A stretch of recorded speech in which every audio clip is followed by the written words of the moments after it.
fucking yes me. 'Cause we stay all late, and I'm wide awake. I'm not coming home tonight. So the next time when I'm on the line, I'll read you this note. I'm not coming home tonight.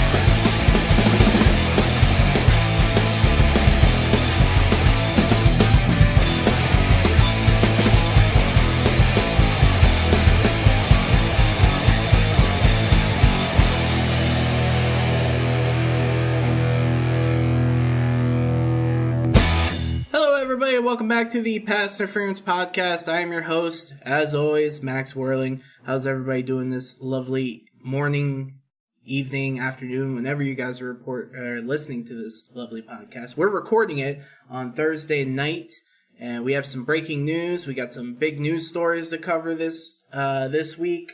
The draft combine is happening as we speak as well, and we'll get more reports on everything that's happening as the week goes on, but we have some big news in terms of Kyler Murray, and yeah, some things that involve our teams as well that's been happening. So without further ado, I'm going to introduce my co-host to the right. He is the beardliest of all beardmen, and soon to be streamer full-time, because we got him a PC. And he is fully rocking that shit right now. It is Johan Jonathan Eckert. How are you, good sir?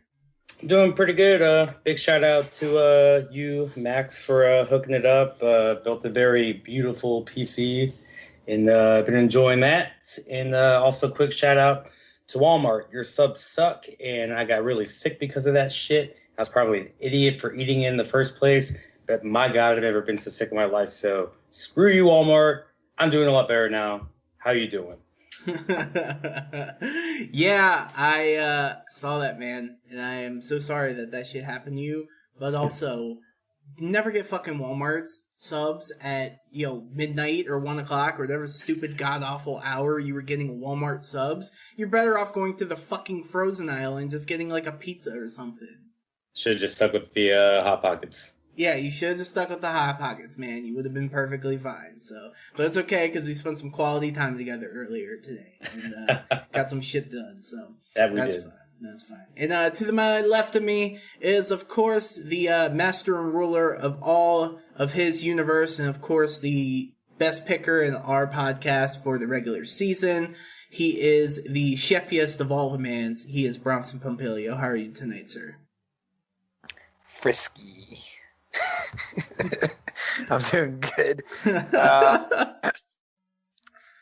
Ready for these 4 inches of snow to come my way and see how that affects my day tomorrow. But outside of that, I am ready to talk some foosball and move on to the next activity.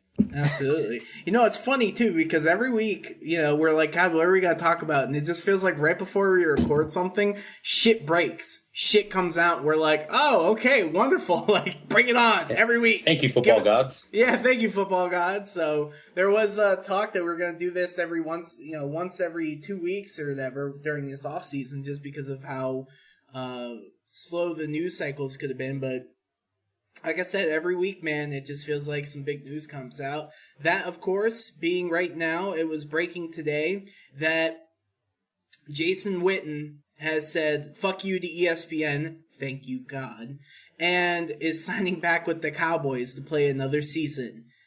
Probably just one more season, but, this is probably the one of the greatest tight ends. Top 5 definitely tight ends of all time. Gives Dak Prescott his security blanket. Bronson, I'll start with you. Do you like the move? It feels just so friggin' random to me. I don't know. I mean, it's cool. I love Jason Witten as a human being. He's a cool dude. Really nice stand-up guy. But, I'm not going to ignore the fact that this would be, his 16th or 17th season in the NFL now, after being away from the game for a year. This is his 16th season. Yeah. So, is it desperation on the Cowboys? Are they fuck, we have, no one to catch balls right now, and we need someone outside of Amari? Are they? I don't know. It just doesn't make sense to me. Like, I mean, he's not fast, so like. No, I he's just- not fast, but he is going to be a nice security blanket. You know, he could be the nice complement to Amari. You know, he can attack down below while Amari gets deep up above. You know, where, you know, in that middle to top range. So, Yeah. I I mean, it seems like, I don't know, like a reach. it just depends, though. I mean, he had his last year. He had made the Pro Bowl with the Cowboys. And you got to figure with him taking a year off, that probably helps him a lot in terms of just getting healthy again. You know, I'd love to see what kind of shape he comes in when it's all said and done, because I know he was looking a little bit thinner during the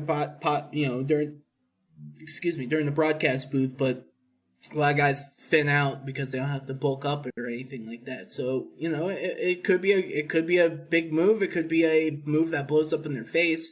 John, what are your thoughts on this? Do you think good move, bad move? I think, well, one good move on Jason Witten's part. I mean, every time I would tune into a Monday night game this past season, I mean, you could just tell, like, that dude still wanted to play. I mean, he was, you know, grabbing everyone. He was all fired up. And then I'm like, damn, this guy looks like he still really wants to play. I mean, it's good on him. I was pretty surprised. I didn't see it coming outside of that. But, I mean, you know, a lot of people thought that he still had the fire left in him and, you know, had a lot of meat left on the bone. And who knows? I mean, having a year off at his age, it could help. It could hurt. I mean, he's had a year off to, you know, kind of shake off whatever kind of bruises that he's been dealing with playing football, especially at the tight end position. And I guess maybe the Cowboys were like, you know what? Maybe we do need that security blanket outside of Amari, and only time will tell. I mean, I'm happy for him. I've always liked Jason Witten, and I mean, like I said, just watching him in the booth, I mean, that man had a lot of fire. It looked like he was about to jump out of that broadcast booth right on the field every single game he was broadcasting.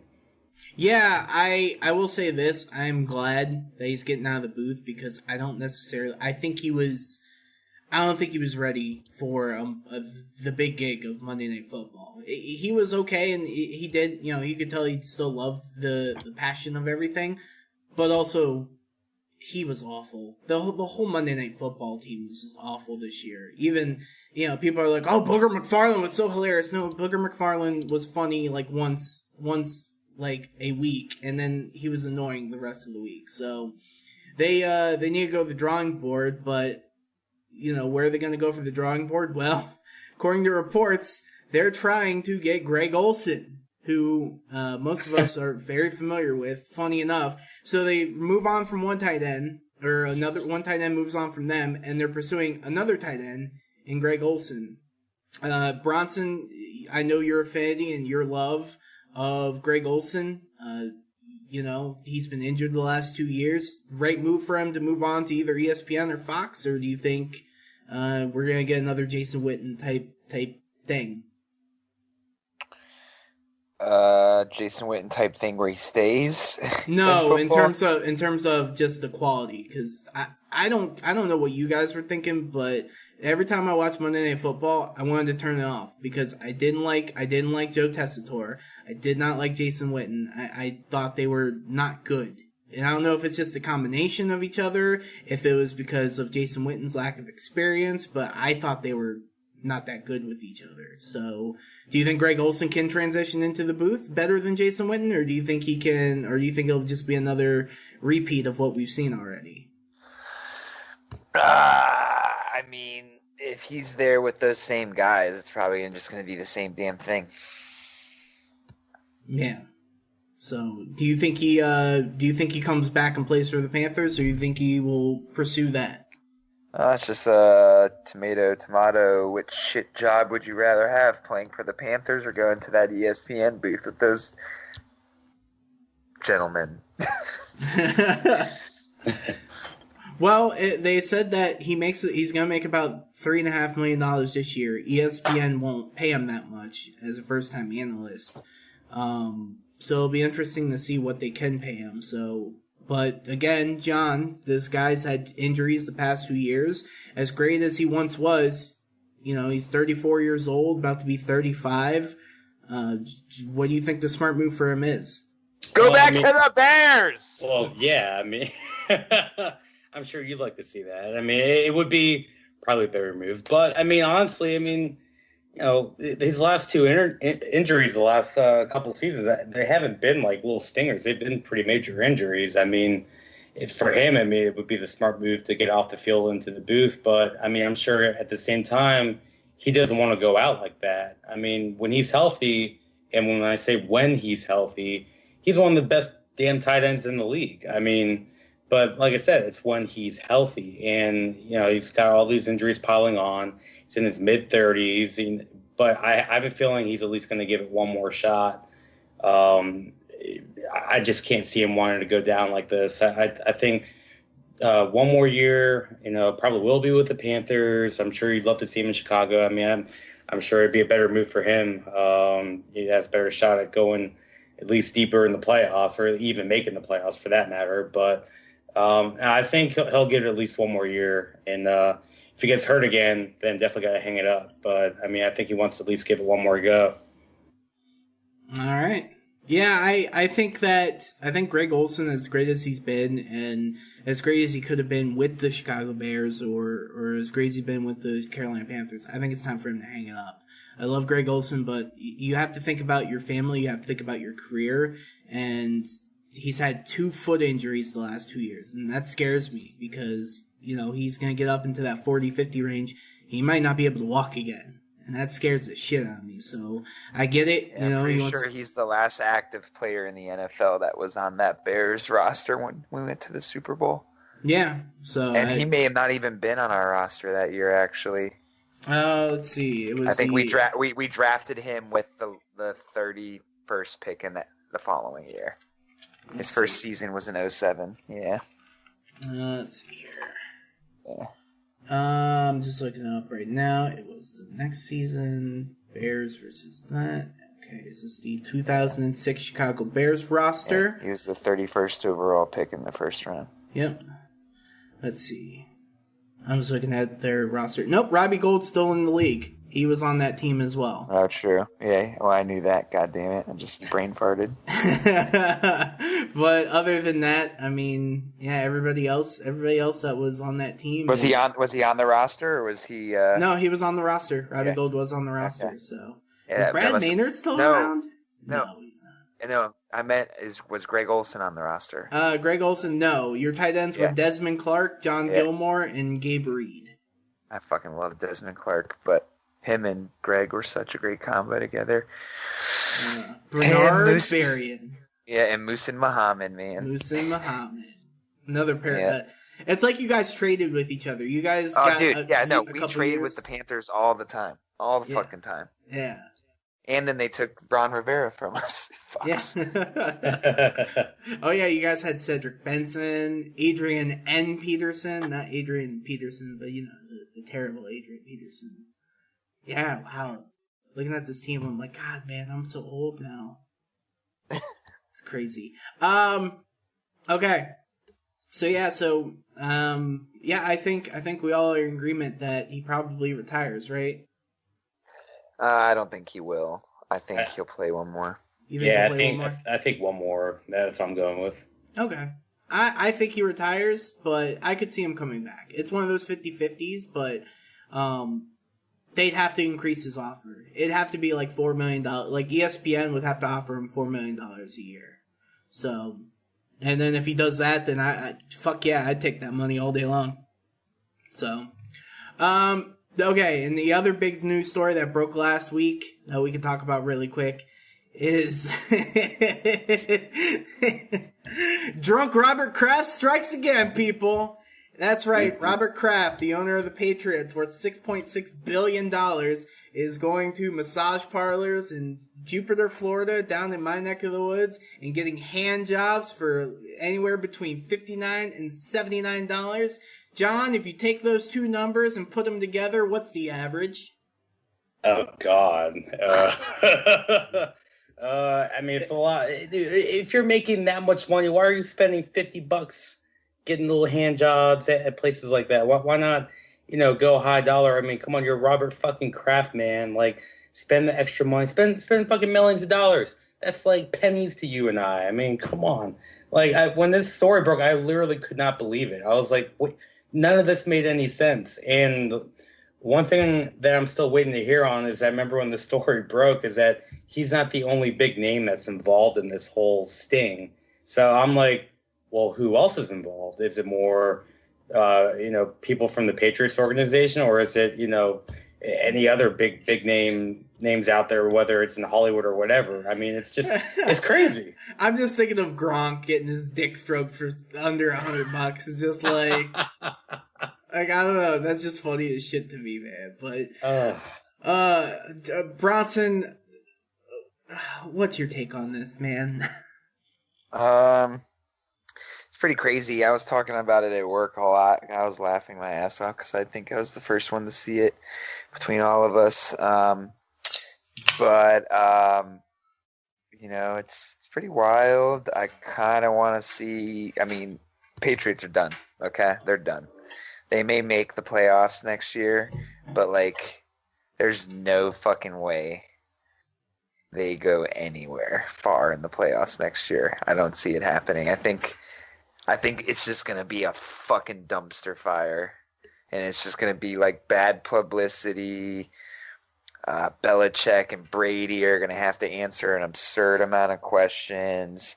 Who only knows what happens? Let's hypothetically say Robert Kraft, who's already been in trouble with the NFL twice, is now going to look at like essentially a third strike.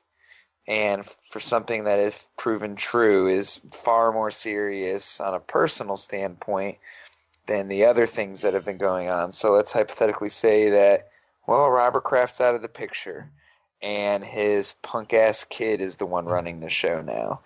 And then that could I just think it's going to cause so many issues.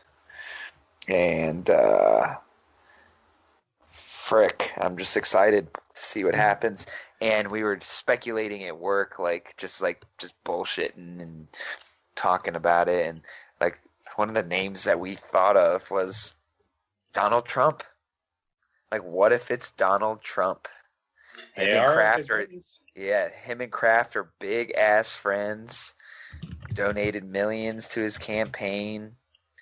I mean, someone's got to have someone knew about this whole operation, and it was probably kept hush-hush for years. And, what if he, put him in touch with it? And the name, we still have not heard what this big name is. Mm-hmm. So why? Why? Unless you're somebody that's, insanely powerful, and they have to, wait their time out before they blow the news up. So that'll be interesting. Yeah, if it is Donald Trump, I just can't wait for it's fake news. And it's like, dude, you don't, why? Why are you gonna hide it, man? Just be like, all right, yeah, I got my dick sucked, or I got my dick jerked off in an Asian massage parlor a couple years ago, before I became president. I'm not gonna look down on you. Honestly, the way I feel about it is not I don't necessarily look down on guys getting happy endings. If you that's your shtick, if that's your kink, if that's whatever, you do you, boo. But I think the bigger thing that they're trying to combat here is the fact that a lot of these Asian massage parlors are human trafficking. Yeah, they have human traffickers, whether they're, brought in because of, if you do this, we'll bring your family over, or you got to do this to get your freedom, or whatever the case may be. It's human trafficking. So it's not a good look for Robert Kraft either way. And what I was trying to get at, John, the middle point between $59 and $79 is $69. Nice. That's but yeah, going back to it, I mean, when they said that there's a bigger name, if there's a bigger name than a guy who's worth over $6 billion, maybe it is him. I can't imagine someone else. I mean, I'm not trying to speculate, but goddamn, who's a bigger name than someone who's worth $6.6 billion? I don't know. Right. We're gonna see some. I'm excited to see this list only because then I can laugh at people because I think it's funny. But like I said, if Robert Kraft wants to go and get a hand job, that's his business. I don't think it necessarily runs. I don't think it necessarily demoralizes his team and how he runs it. But also, dude, you can't be going around and getting hand jobs for $69. You just can't, dude. Sorry, but not gonna fly with the NFL. I'll start with you, John. What do you think the punishment's gonna be, if there's any punishment? Dude, it's hard to tell. I mean, I saw that they should sanction him. I mean, can all the owners come together and vote on that he needs to sell the team? I mean, but then again, this is a league that's run by the owners, and he is one of the wealthiest owners, if not the wealthiest. I don't know what the numbers are, but I mean, I don't know with how ass backwards the league can be run with some of these things. Like, I don't know. I mean, it could be as far as him being forced to sell the team to it being like, okay, we're gonna fine you this, and that's it.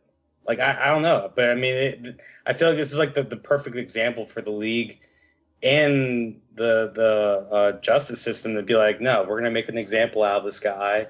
But I mean, so many times, whether it's in sports or outside of sports, when it comes to, people who make a lot of money in this world, a lot of times they get just slapped on the wrist because they're too big to fail. Yeah, so it's hard. I can't even tell. I mean, like I said, it could be a slap on the wrist to bury this guy. Yeah, it'll be interesting to see. I think because you have to almost look at in terms of the Carolina situation. Now, different situation all around, but Carolina's former owner Jerry Richardson was basically forced out and was told to sell his ownership after it came out that there were. They had called a bunch of players and a bunch of employees a bunch of racial slurs and whatnot, and that he was very fond of using said racial slurs. But it wasn't racial; it was sexual.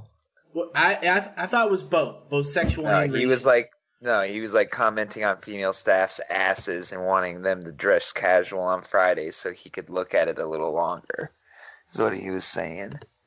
Yeah. Okay. I thought it was both. Yeah. So. No, it was all sexual harassment. The racial is the Houston Texans owner.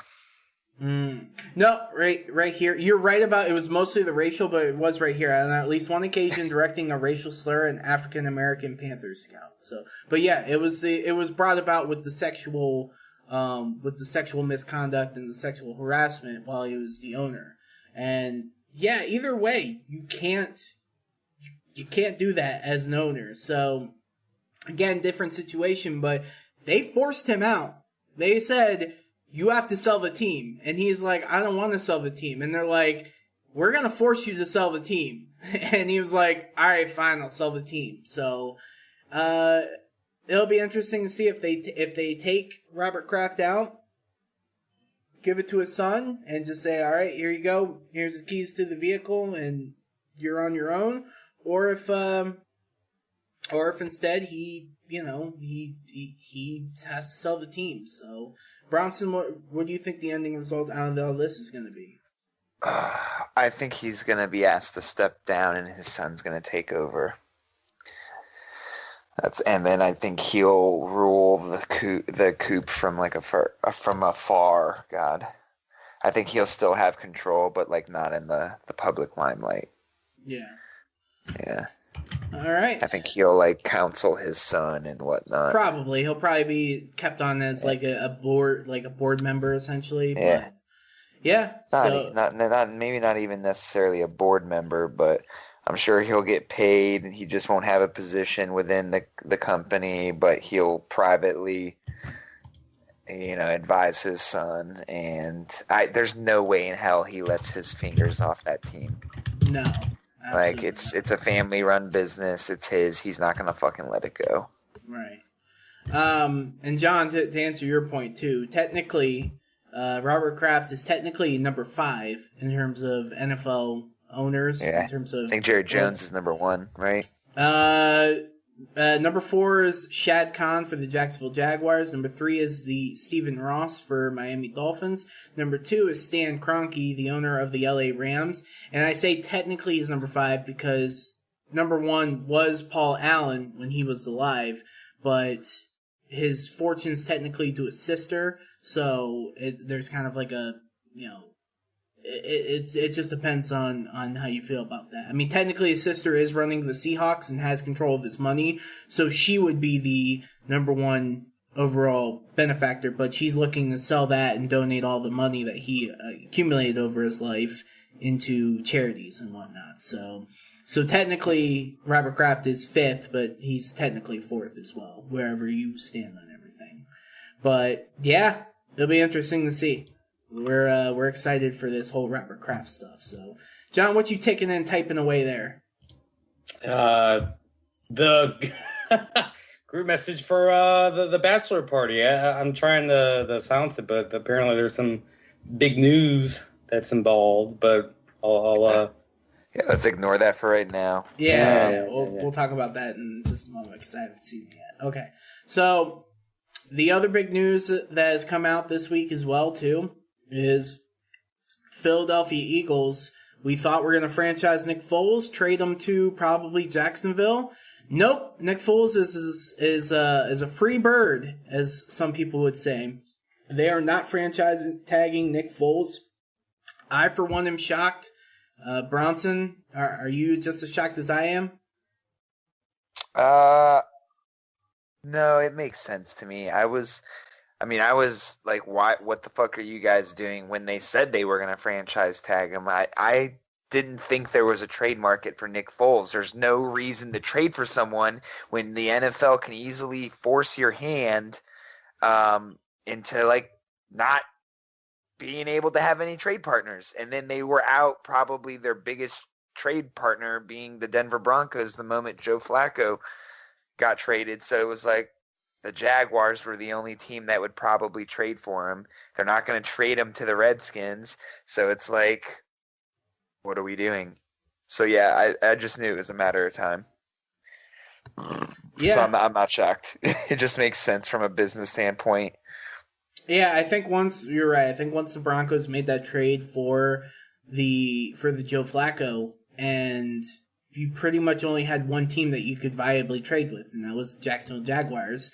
And they were looking to get a minimum of a 3rd-round pick, if not more. Jacksonville's like, fuck you, we're not trading you a 3rd-round pick. Like, we have to pay the guy, and we're your only trade partner. So, yeah. I think, they're under a dead, not dead, but they're under a cap crunch, and they had to play the numbers. And I think also they're doing it as a common courtesy as well. I think that ultimately, when it came down to it, Howie Roseman even said he deserves to lead a team. So Nick Foles gets to, join whatever team he wants to join. John, it's going to be Jacksonville, right? I mean, it's the team that makes the most sense. I mean, if he becomes a free agent, what better revenge would it be if he also, decided to go with the Redskins? I don't think it will be the Redskins, but I think that'd be funny. I'm not surprised also. I mean, I was telling a lot of my friends who are big Eagles fans, I was like, I feel like this is going to come back to bite you guys in the ass, especially if Carson Wentz can't stay healthy. I mean, just look at what the guy's done the last 2 seasons. I mean, wins the team their first Super Bowl finally, and then they almost took him back to the NFC Championship game, and who knows what would have happened after that. I mean, there was no way they were going to pick up on his option for next season. I mean, there's no way they're going to pay both of those quarterbacks that kind of money. But I don't know. I hope it's Jacksonville. I feel like he could do a great job down there. I think they're still only a quarterback away from being a really, really solid team, especially in that division. Oh, and 2 receivers. They need receivers bad. Yeah, that too. If they could find even, just one solid receiver, but if they could find 2, that'd be great. Because that division, I mean, who knows? I mean, Houston, they won it last year, but Indy also came on strong. But if you put in a quarterback like Foles and if he can flourish down there, I mean, I think Jacksonville can get back to where they were when they went to the AFC Championship game. And my God, if they would have had a quarterback like Nick Foles that season, they probably would have beaten the Patriots and went on to the Super Bowl that season. So, it's good for him. He does deserve to go to a team to lead. He shouldn't stay on the bench and be that, security blanket in case your young franchise quarterback goes down again. But like I said, I think this is going to come back to hurt the Eagles. I mean, if Carson Wentz can stay healthy, which I hope he does, I mean, it's awesome. I like Wentz. He's a great quarterback. But I would just rather go with what's been more consistent, and that's been Nick Foles. Yeah. You look at the Jacksonville Jaguars. I'm just looking at their cap numbers. Right now they're negative $565,000 in team cap space, but they can get easily under that and they've already restructured Marcel Darius's contract. It's just I'm looking over the cap. It hasn't officially taken over. But there's been rumors, and it's basically been confirmed that they're going to release Malik Jackson. That's $11 million right there.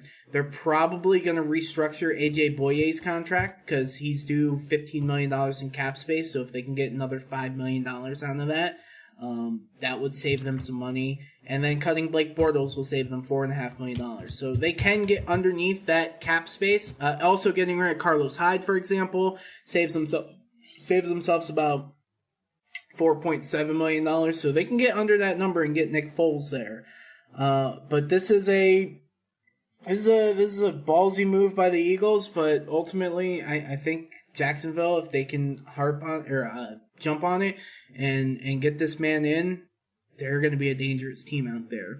And then that helps with the number 7 overall pick, because at that point they can either choose to keep it, take best player available, and stack somewhere on that team, or they can trade down, gather up some more picks, and get some more players in there, and just build that depth up. So that way, if somebody goes down, if they need wide receivers aren't expected to go up until after pick 15, I believe, is when they're starting to project into, depending on combine results and things like that, about pick 15 and afterwards. So they could easily trade with, like, Washington, for example. If Washington wants to trade up, get a quarterback. If I don't know, another team out there wants to trade up or trade down for a defensive player in the draft that falls, because it's a very defensive heavy, they could do that as well. So it'll be interesting to see. Jacksonville, though, very scary team for the nearby future. All right, so we're done with that. We won't talk about Randy Gregory. We were going to talk about it because I thought it was a big story, because we've been talking about the Cowboys needing a pass rusher for fucking ever, and Randy Gregory is gone again. After seemingly getting his life back together, he's gone again. So we won't care about that. Bronson, Kyle Long restructured his contract. So happy about it? Yeah, man. Absolutely. Whatever frees up the cap. I mean, it's a win for us. It's a win for him because he gets to keep his job and not be trade bait. And so it gives him a little bit of peace of mind. And it gives me a little bit of peace of mind when I look at my cap, etc., etc. I'm just happy. Good. Absolutely. I think so he stays in Chicago. No way of them trading him or anything like that. Right? I mean, not this season. They did there is a little 2020 option in there after next season if they want to continue his contract. They did add that. Yeah. Okay. So they can basically deny that and he'd be a free agent, but then save themselves some money. So, but yeah, I think it's a smart move by Chicago. Keep a guy in there that wants to play, obviously, in Chicago, and has been a real staple and a real anchor on that offensive line. So, I like the move as well, just like you do. It's interesting. So, all right, let's see here. What else? We have In other, not bear news, but bear news, the 49ers franchise tag Robbie Gould. Bronson, again, are not happy about it. Nah, I'm not happy about this one, man. It's just like, dude, like, I almost want to think like maybe they're gonna like franchise tag him and then trade him to us because they know we're just friggin' thirsty for him. Like we just want him so friggin' bad. It's like it just makes all the sense in the world. Let the man come back where he was drafted, where he played in a Super Bowl, where his fucking wife and kids live. He's gone public on friggin' interviews, press conferences, Twitter, you name it. He said it. He's a Bear for life. He loves Chicago. He doesn't ever mention the 49ers. Like, he doesn't like you guys, all right? You're his side piece. Let him go back home.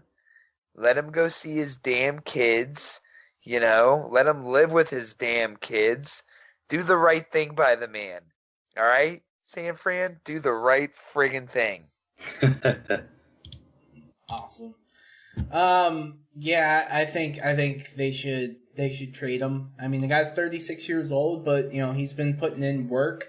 And his value's never going to be higher than now. And he could easily kick for another 6 years. But if you're San Francisco, not how everyone else is kicking right now.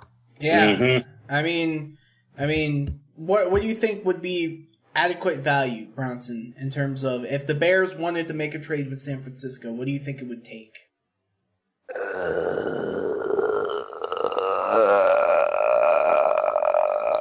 Golly. A trade that I think would make sense, but it probably won't happen is, let's say, for example, you know, the 49ers have franchise tagged Robbie. Bears franchise tagged Bryce Callahan. They swap those two players. I think that's, in terms of player for player, in terms of value for each player, I think that is an equal value. In terms of draft picks, I don't friggin' know. I don't see the Bears really trading any draft picks this season for this draft for any player. So, and then I don't see them trading any other player. So, like, I really don't know. I really don't know. All right.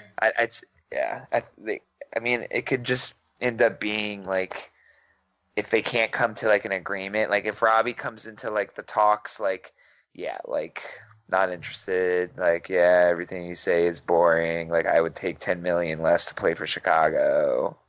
But, and then they're just like, all right, well, fuck it, you're being stubborn, like just get out of here. And then, you know, maybe they rescind his tag. I could see that too.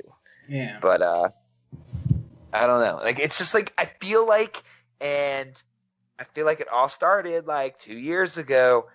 I feel like the Bears and the Niners like have like this like low-key beef with each other.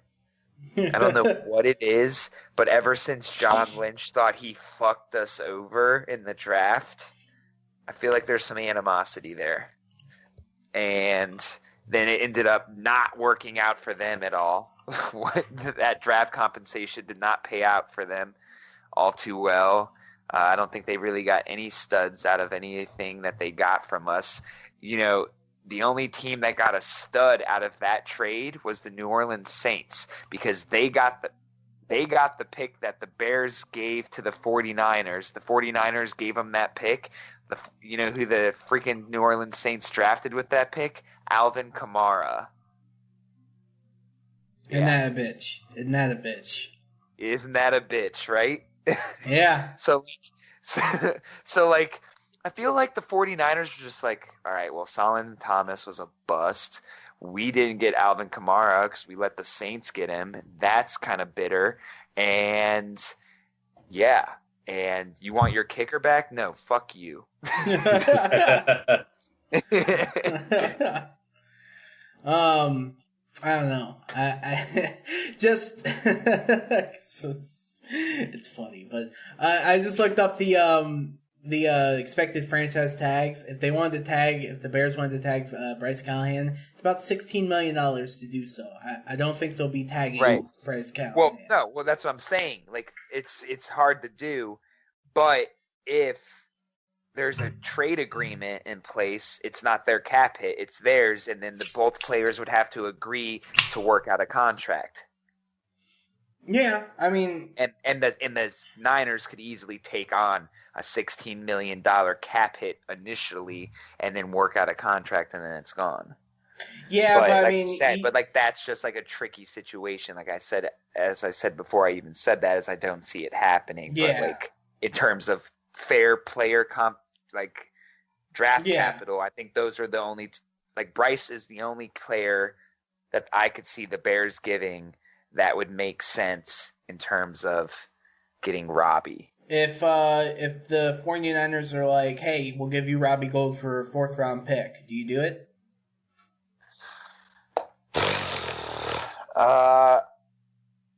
It's really hard to see that because I really don't think. Well, maybe. You know what? Ryan Pace is uber aggressive. I think he's made it very clear since last year that he doesn't give a fuck about this draft coming up. So yeah, maybe he uses because our one need, really, like realistically, I think when I look at my roster, it's running back. It's getting another running back, and that's it. Like a lead back in there, and then that's it. So maybe he's like, yeah, I'll give you my 4th round pick, and I'll just take a running back in the 3rd. And then the draft would be a wash at that point. But so you think even after Jordan Howard and Tariq Cohen, you still think they need another running back? Well, I think they're going to trade Jordan Howard. And Jason Lockenfora reported yesterday that the Bears are shopping him at the Combine. Okay. Yeah, so I do think we could trade him. And so I could see Jordan Howard going to the Niners, but it doesn't make sense because Asiata was pretty solid. And then they have what the fuck was the other guy there that was playing? Well, they have Jerick McKinnon. Yeah, they have Jerick, they have Asiata, yeah. And then they have Alfred. I mean, so it doesn't really make sense for them to get. They don't have Asiata. That's they have Breida is his name. Breida, thank you, yeah. But yeah, then they have Breida, so it doesn't really make sense for them to get a running back. But I could see them trading. I would like us. I mean, dream scenario is a 2nd round pick, but that's not going to happen. I would like to get a 3rd from someone. Yeah. And then maybe if we were able to get a 3rd, another 3rd, then maybe trade the lower pick if they had to for Robbie, and then I could see that working. Yeah, it'll be interesting to see, but yeah, I definitely think a move can be done. So we got a couple more news stories, and then we'll move on to the draft, and then we're done with this episode. So the first thing, John, the Vikings signed Mike Zimmer to an extension. He was going into a contract year, but they exercised his team option for 2020. You believe this is a smart move by the Vikings? Only time will tell. I mean, before last season, all they kept saying is, "Oh, we're just a quarterback away. We're just a quarterback away," and they go out and get Kirk Cousins, and they miss the playoffs. So, who's to blame? I'm not sure. I think they his contract extension was for how many years? Just one. It's just a 1-year option. Okay. So if he would have coached 2019, would have been his last year, and then now he's got up until 2020. I think this is pretty much we have all the pieces here, so it's either put up or shut up. And if they don't at least win the first wild card spot, he's definitely gone. I mean, there's really no reason why they shouldn't make the playoffs. I understand that the division is very competitive now, especially with where the Bears are at. The Packers, who the hell knows? They're really a toss-up, especially going into this season. But, if they don't at least finish second in that division and get a wild card spot, I mean, he's easily done. There's no way. I mean, their team on paper should be, up there with at least the Bears in that division. And I don't know. I mean, I think it's a smart move for 1 year. But it's either put up or shut up. Yeah, absolutely. So, am I the only one? And maybe not, because I've heard some people talk about it too. But I think Kirk Cousins has gotten a lot of blame for what happened last year, and he shouldn't have. Really, I mean, the guy had one of the best years he's ever had statistically in his career. You know, over 4,000 yards passing. Right, and the reason why he's getting all that damn blame is because of how much fucking money they paid for him. And they just weren't wowed. Like, he didn't do anything amazing, so we have to scrutinize him. He didn't play like Aaron Rodgers, so we have to scrutinize him because he's getting all this money, even though that there's 50 other problems on the team that aren't the quarterback. Right. And I know you love Mitchell Trubisky, but do you believe that he deserved a Pro Bowl spot over Kirk Cousins? I'll say this. Matt Ryan deserved a Pro Bowl spot for either one of them. And I would say Mitch Trubisky, yes, deserves a Pro Bowl nod before Kirk, only for the sole reason that his running was freaking amazing. Don't know if you watch the highlights, but watch his highlights running the ball because it gives you a boner every time. But Kirk, there were moments also where he just played like absolute shit. Granted, 2 of those games where he looked like absolute shit happened to be against my Bears. No biggie. But I think there was like probably like 4 games where it's just like, and I think a lot of them were primetime games too, so it got nationally televised and it drew more attention to him, where it just was like, what the fuck? And I said this before anyone. When he went to the Niners, I was like, they are going to be far worse than when they had Case. Case is a mobile quarterback. Kirk Cousins is not. Like, you can't. And Kirk has never played behind a terrible offensive line. I mean, the Washington Redskins offensive line wasn't great, but it was not terrible. It was above average. When healthy, we have like one of the better offensive lines. That's the only issue with our offensive line is that we're never healthy. But you have an All-Pro in Trent Williams and an All-Pro in Brandon Scherf and serviceable guys at the other positions on the line. Right, and I would get into arguments with people, and I have several times about this. I was like, he's not gonna be so wowy, and he may put up big numbers. I mean, but a lot of it was because the defense was playing like absolute ass, and so like Kirk was having to like just constantly chuck the ball, so just like chunk plays after chunk plays, and the offensive line was just god awful.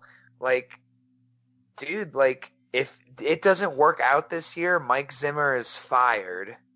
They hit the reset button. Kirk is gone. And that's it.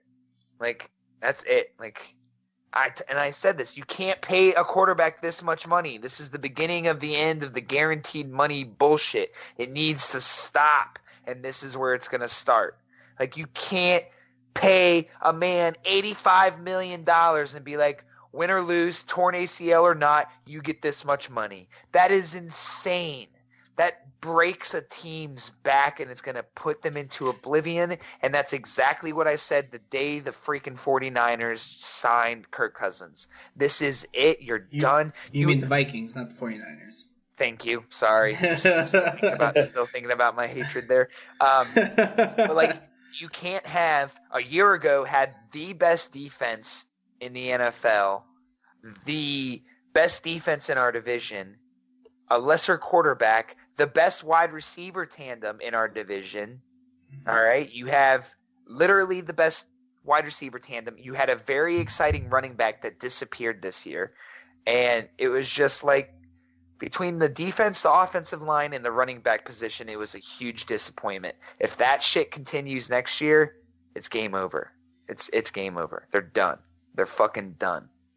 Anthony Barr's about to leave. They're not going to bring him back. So you lost probably your leader and probably your most gifted player on defense outside of Donnell Hunter. Xavier Rhodes can't stay fucking healthy to save his life. Their other safety that starts opposite Harrison Smith is also a free agent who they probably won't be able to bring back. So they're slowly losing pieces. And honestly, I think they're going to have a hard time selling off offensive linemen to come to them. Like, I just have a feeling it's not going to work out for them, and they're going to have to rely on the draft and hope that it works out. And I don't like trusting a defensive head coach to be able to draft offensive linemen. It's just they're done.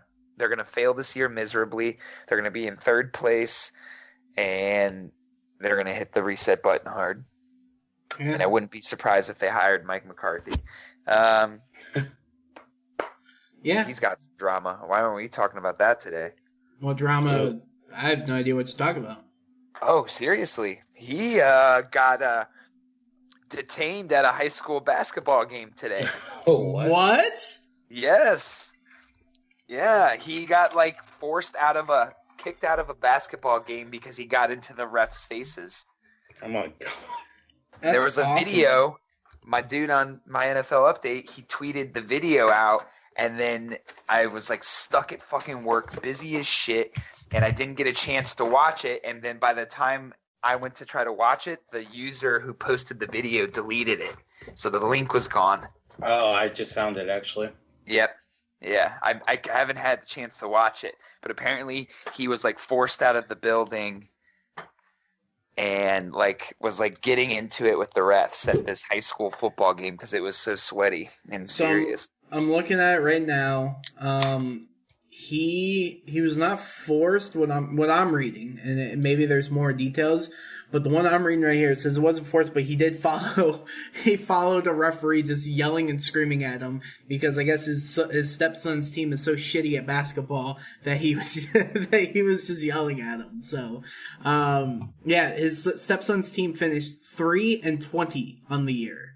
And he led the team. I'd be pissed too. Yeah, he led the team in scoring, averaging 13 points per game. It's not a lot of points. He's still pissed that he didn't get the Jets gig. Yeah, so they're looking to file a complaint against him because, yeah, you can't go around screaming at officials like it's the NFL, dude. Yeah, this is high school. Come on. Yeah, for real. So that's funny as shit. He's stumbling all over the place too. Like, I wonder if he's had a little to drink. Well, maybe. Wouldn't be the first time, won't be the last time. So. Yep.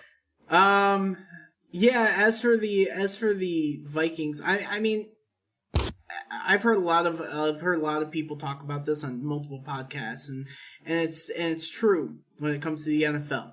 You either, unless you have a quarterback like Tom Brady or Aaron Rodgers, unless you have the echelon, the top of the top, the cream of the crop, whatever the case may be, then it's hard to win a Super Bowl when you pay your quarterback $25, $30, $35 million a year.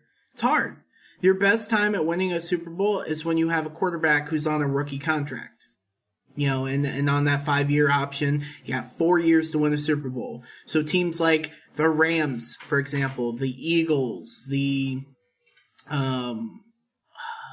Bears, the Chiefs, you know, those teams right there, they have a very limited window, but their window's large enough to where they can build a team for 4 years around that quarterback, and then on that 5th year they can go and pay him the money, and then they can work around by drafting other guys there. But you have to work around the system, and it's going to be tough for the Vikings because they chose to pay a guy in Kirk Cousins who very serviceable quarterback, very great numbers, but you can't build a team around paying a guy, you know, $35 million a year. I concur. Yeah. All right. Last bits and notes here. We'll talk about the Jets are open to trading down from number 3. I don't think this shocks anybody. John, this is something I think we've talked about multiple times. If not, this is something we can talk about now. But yeah, Jets don't have a second-round pick because they traded one for Sam Darnold last year. They have their franchise quarterback, and unless they get blown away, by a prospect, they're looking to move down. Smart move by them. Yeah, I think smart move. I mean, why not? I mean, you can find some really great quality players in the second, third round. So why not trade down? Why not? I'm sure there are plenty of teams that are a little bit further up that are willing to trade down and get an earlier pick. So, smart move on them. They got their quarterback last year's draft. So why not, trade that pick and get a couple extra picks a little bit later in the draft and try to build around Darnold. I think it's a great move on their part. Yeah. Bronson, if you're the Jets, you trade down, you staying where you're at. What pick are they at again? They're at number 3. So if they stay at number 3, they have the chance. They don't need a quarterback, so they're not going to draft it. So they have a chance at either Nick Bosa, Quinnen Williams, or Josh Allen. One of those 3. Or they could trade down to, let's say, 6 with the Giants and get a guy like Jonah Williams, get a guy like Devin White, some really solid player. Maybe not the upper echelon that they wanted, but still get a solid player and get more picks for later on in the draft. Yeah, I could see it. I'd like to see them trade down further so you can get more of a ransom. But yeah, I mean, they're it's gonna be curious because I mean it's not like their defensive front seven's that bad. It's actually pretty friggin' good. So it's like, do you really need like another guy to stack in there, or would you rather like trade down a little bit and like I don't know, draft a running back like Josh Jacobs? Yeah, I mean, and that'll be the key thing to watch there too, because they're in the market for a running back. Whether it's Le'Veon Bell, whether they want to pay the big money to Le'Veon Bell, or they want to draft one, they need a running back. So they could easily trade down as well, down to, let's say, the Redskins at 15 and pick up Josh Jacobs if he's still there, and gather up some picks for this year and next year. So if I'm them, unless Nick Bosa's there for me at number 3, which I don't see, but unless Nick Bosa's there at number 3 for me, then I'm trading out of it. Even though I like Josh Allen a lot, I love Quinnen Williams. I think they're going to be phenomenal prospects. I think at the same time, the Jets don't need a interior pass rusher if they're going to keep Leonard Williams. And Josh Allen has question marks about, where he's going to fit schematically the best, and he just has some question marks about, has he reached his full potential, or is he still got more to give, or is we seen the best of him? So, and some technique issues too. But regardless of that, it's going to be interesting for the Jets. This is a pivotal year for them. Their new head coach, they have their franchise quarterback, they have $100 million in cap space, and they don't have a lot of picks. So if I'm them, I'm trading down. I'm getting all the picks I can, rebuilding this team, and trying to make a run at it for, if not next year, definitely 2020. Hey, quick little insert on my end. Yeah. I have a weird gut feeling Justin Houston's about to become a Chicago Bear, and we're going to send Jordan Howard to the freaking Niners. Wait, well, where did this come from? I just feel it in my tum-tum. I just, and my tum-tum is usually pretty damn good. The Bears are going to need rotational pass rushers. I know that's like our thing. Aaron Lynch was solid, but he wasn't great. And Leonard Floyd wasn't amazing. He was good. And I think they really, really need a rotational guy between Leonard and whoever else. And I think Justin Houston would be the perfect. I mean, he's not too old, but he's not super young either. So like he'd be like a vet / like a really good rotational guy with Leonard, or even fucking Khalil, if you have to pull one or the other off. And I feel like the with no Spencer Ware, no Charkandrick. It just seems like Andy Reid's going to want that power back. And he always has the power back. He always has one in the other. And so I wouldn't be surprised if they did some Damon Williams and Jordan Howard action. And I don't know. It just makes a lot of sense to me. I can see it, man. Yeah, you just have that little tum-tum feeling. Sometimes you get it in your tum-tum and you gotta go with your feelings, so. Yeah. I was gonna say about John Gruden, saying Derek Carr is the franchise quarterback. They have a lot of picks this year. Bronson, if you're them, the interesting thing is that they can go multiple ways with their team. If you're the Raiders, is this a smokescreen, and do you trade Derek Carr to the Giants, for example, or Jaguars, like, quarterback needy team, and get some more picks and draft a guy like Kyler Murray, Dwayne Haskins in number 4, or do you take the picks that you have now and just build around Derek Carr? I mean, you could argue for both sides, man. But if you're running the Raiders right now, you look at their team, you look at what they've got and everything like that. If you're the GM, if you're Mike Mayock, just hired, you're about to move to Vegas, you got one more year in Oakland, what you doing? Well, I mean, it's really a matter of whether or not you fucking like the guy. And Mike Mayock doesn't get hired whether or not he... Let's say this. John Gruden's the boss, okay? It's not Mike Mayock. So John probably very bluntly said, "Are you on my side with how I feel about Derek Carr?" And then Mike had to either say something to this ill effect of, "No, like, I'm indifferent," or, whatever the hell he had to say. He had to say something to where him and Gruden are on the same page. And to make Gruden comfortable with the relationship. Like, this is the plan that I want. Like, can you execute said plan? Now, with that, I think Mike Mayock is not a long-term solution. He's a temporary solution. He is a 2-3 year rental, okay? I think that's how long he's going to be around. He is being brought in to fix this draft alone, especially this draft, because John Gruden is overwhelmed, okay?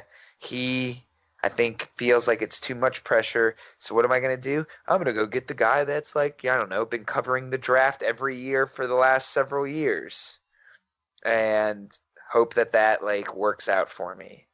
And if it doesn't, then he gets blamed and he's out. If it does, it's great. All the problems get fixed. And then, Mike retires or resigns, whatever, and then goes about his business. I just feel like it's very short term. I think it's going to be this draft and the next draft that he's around for because they have all the picks for it. I'm not really answering the question here, but I really don't know. I really don't fucking know. I mean, he said it at the beginning of the year that he was his quarterback, and then he's saying at the end of the year that he's his fucking quarterback, and then tomorrow he could not be his quarterback. I don't fucking know. But if he did trade him to the Giants, you're lucky you backed out of that Ghost Pepper pick, you bitch. It'd be funny as shit. So, I don't know, John. If you're personally running the Raiders, you're the big man in charge. You're Big Dick John Gruden in charge. Are you building around Derek Carr? Or are you trading them and building around like a Kyler Murray? I think Gruden's one of those guys where you could just kind of trust his word. And I mean, he has said multiple times that Derek Carr is his guy, and I think he is his guy. I think you definitely want to build around him, get some solid guys. And so that way, when you do move to Vegas the following season, you're like, okay, here's our squad. We're going to go out and do work. And I mean, whether they find the right pieces or not, I mean, they still have to contend with the Chargers and the Chiefs. So it ain't going to be easy no matter what. But I do feel like Carr is their guy. Like I said, Gruden said on multiple occasions that I do think that was, a big conversation before they hired Mike Mayock. It was, like, this is our guy. Like, I don't care what you say. Like, it's him or we're not going to hire you. I think that was a pretty big pivotal point before hiring Mayock. And I agree. I mean, it's definitely Gruden running the show. It's not Mayock. It's definitely not. Gruden's a guy, it's like you said, big dick John Gruden, and Derek Carr is definitely their guy. Yeah, I'll say it like this too. If I stick with him at least for one more year, you still get the pieces around him. And if not, if he fucking sucks next year, then you can cut him for $16.5 million cap savings. And if you guys suck again next year, well, there's plenty of good quarterbacks in next year's draft. There are plenty of very good quarterbacks in next year's draft. So I could see them easily saying, hey, we'll stick with you for one more year, essentially, and you got to get this shit done. Otherwise, we'll cut you and we'll draft a quarterback next year. But speaking of quarterbacks, but not of next year, but of this year, this is the last story we'll talk about today, as it's very important that we talk about this. It's Kyler Murray. And I know we talk about him every single week. We talk about all the stuff, blah, blah, blah, blah, blah. But this is actually big news about what happened today. Now, it's just measurables, not 40 times, not throwing the ball, anything like that. Now, the 40 time, he's not running, and I'll talk about that in a second, but he came in today's combine, and they did the measurables, and there are rumors out there that he was about 5'9" without shoes, which would have been, that's scary to think about, but they measured him, and he is 1/8 of an inch, so very, very tiny of a margin, but 1/8 of an inch over 5'10", which puts him in the same territory as Drew Brees, as Russell Wilson, guys like that. Also, he has 9.5-inch hands, which hand size is talked about a lot in recent years for quarterbacks. If you have small hands. That's why Dante Culpepper, even though he was a great quarterback for some of those years, that's why Dante Culpepper also was very fumble prone, because he had like 8-inch hands and couldn't grip the football as tightly. So he was very fumbly tumbly. And is stumbly. So, but the other big news when it comes to Kyler Murray is that he put on weight. So at Oklahoma, they said he played about 190, maybe 195, and he's up to 207 pounds. Now, I think the reason he's not running the 40 is because I don't think he plays at 207 pounds when the season begins next year. I think he does drop back down to 195 and gains that explosiveness and that speed. But I think it proves to NFL teams that he can put on the weight and that he has the frame to play NFL quarterback. Bronson, any thoughts, or are you just like, whatever? Looking a little bit of both. I'll tell you this much, my hands are bigger than Kyler Murray's, so like, bring that shit, bitch. But, no, I'm kidding. I mean, yeah, he definitely should. He can put on the weight. Honestly, he'll probably come in and start playing NFL games at 190, 195.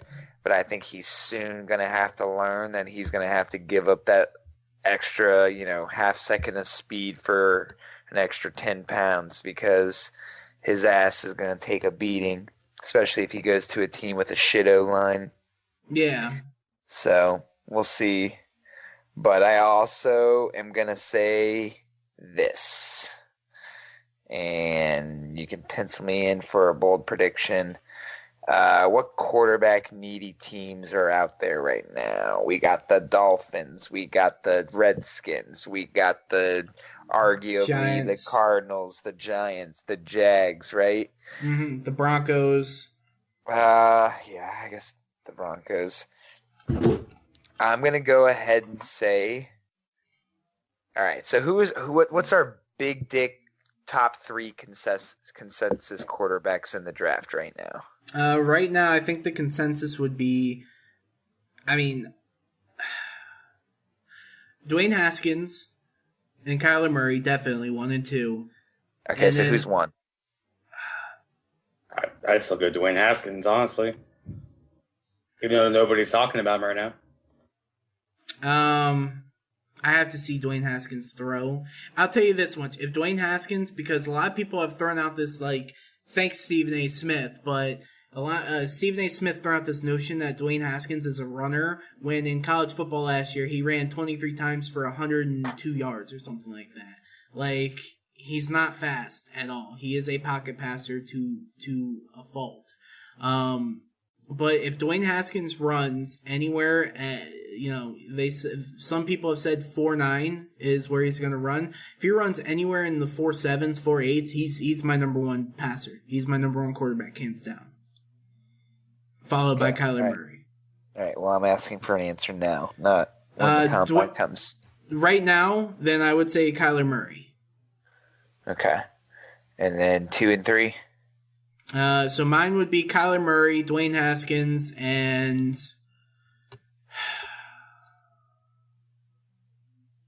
I still like Will Grier. Even though a lot of people aren't sleeping on him, I still like Will Grier a lot. And maybe that's just because I'm a homer for the guy because he used to play for the Gators. But I still like Will Grier a lot.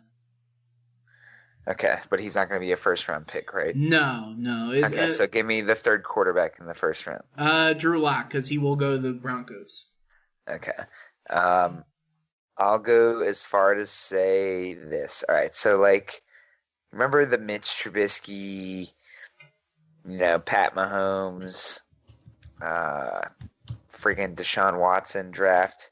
Yeah. Like, we knew the Texans and Bears needed quarterbacks in that draft. And then there was a third team that just kind of like jumped out of nowhere and was like, yeah, we're going to take this guy.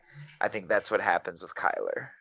I think a team is just going to jump ahead of everyone and snag him. And I don't think it's going to be one of these quarterback needy teams. And if I had to put my money on who it is, I'm going to say it's going to be the Chargers. I feel it. Chargers are gonna have to trade up a lot if they want like Kyler Murray or any of those guys. Well, I mean the Chiefs did it. Right, but the Chiefs, I think they traded up from 24th to 10th in order to get Pat Mahomes, if I'm not mistaken. Right? Yeah, you're right. Yeah, but so like, 24th. So, but I also don't think. Okay, first of all, Kyler's not going at 1. All right? Like, I'm done with that bullshit smokescreen. The Cardinals are just desperate, playing a game, hoping someone trades up with them. That's what they're doing. They're just hoping. They're not going to take fucking Kyler. They just want someone to trade up with him. Because they probably don't entirely want Bosa either. But... And then the next team that's going to draft that needs a quarterback is 6. Okay? And that's the Giants. And I don't see the Giants. There's nothing in my heart and soul that tells me that Kyler's going to New York. I don't see him in New York at all. I really believe Dwayne Haskins is going to be their quarterback. And then 7 at the Jaguars, right? Yeah, and 7 then at the Jaguars. Now we're talking like okay, maybe. But let's just say this: Nick Foles goes to the Jags, right? Mm-hmm. And then there's a team at 7. The Jags are like, all right, we're on the clock. And there's a team like, yeah, let's trade up. Let's cut off Miami. Let's cut off the Redskins. So like this year's 7 could be 2 years ago's 10. Does that make sense? I could see it then. But there's not as many quarterback needy teams up in the top 10. It's only 2 teams. And they're in the bottom half of the top 5.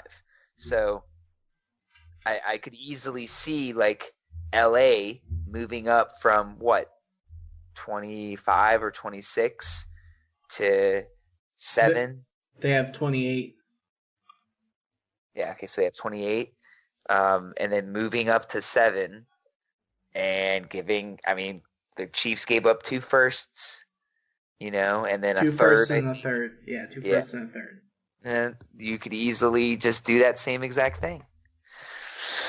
Like I just wouldn't be surprised. I mean, the Chargers have been talking like future quarterback of the year the last 3 years, and then they almost drafted Mahomes. They publicly came out and said, "Yeah, we almost fucking took him, but we changed our minds." I remember that. Yeah, they literally went public. We're like, "Yeah, we fucked up. We almost pulled the trigger on him, and then chose not to." And then the moment they did, that's when the Chiefs were like, "Fuck, let's trade up." Yeah. Yeah.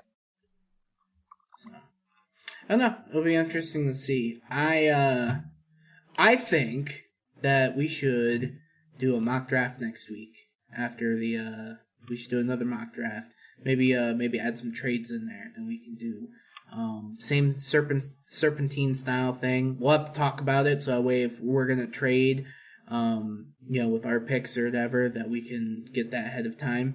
But yeah, I think we should do a mock draft, and we should talk about everything next week. So, but what's next week? Combine's over, so we'll have all the combine stats and statistics and stuff like that. Okay. And then we'll have free agency the week after that will start. So we'll have some probably news on that. So.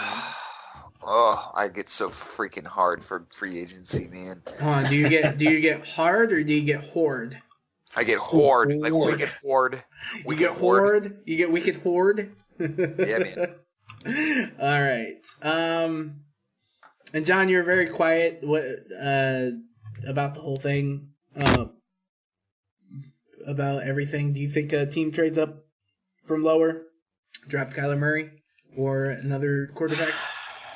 I don't know. I mean, I know I keep seeing all these different mock drafts. I mean, I see, Kyler getting drafted by the Cardinals, or it could be really late in the draft as far as even like the Patriots. But I mean, I don't know. I mean, I could see a team doing it if everything falls into place, but I don't know, man. I mean, there's a lot riding on the guy too, because I mean, going into even the combine, it's just been Kyler, and I do agree. I still think Dwayne Haskins, no matter what, it's going to somehow end up in the Giants uniform. So, I guess it really is just spin the wheel on Kyler with all these teams. But I don't know. I mean, I could see it happening. I did see a couple mock drafts where the Chargers did trade up to grab Kyler Murray. So I definitely wouldn't rule it out.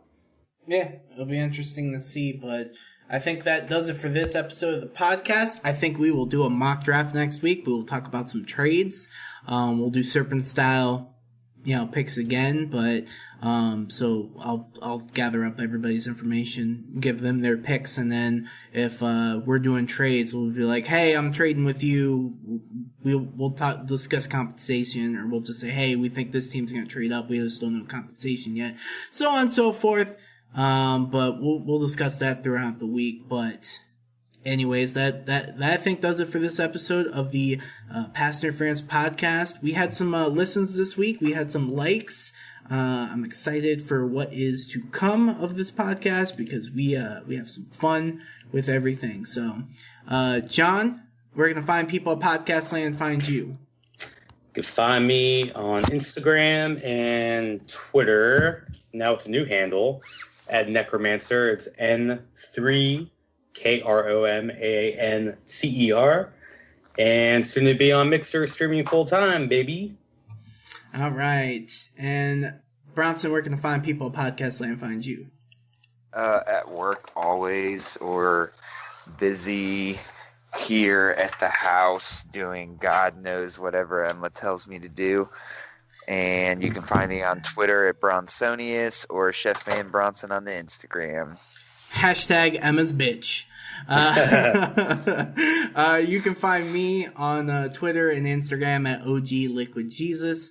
You can also find this lovely podcast on Facebook at Pass Interference Podcast. You can also find it on Twitter at P_I_podcast. And you can listen to this podcast, if you're already listening to it, on Spotify, iTunes, Stitcher, all that fun stuff. So, without further ado, I wish everybody a good morning, a good evening, or a good night, and have a good one. Goodbye. Deuces.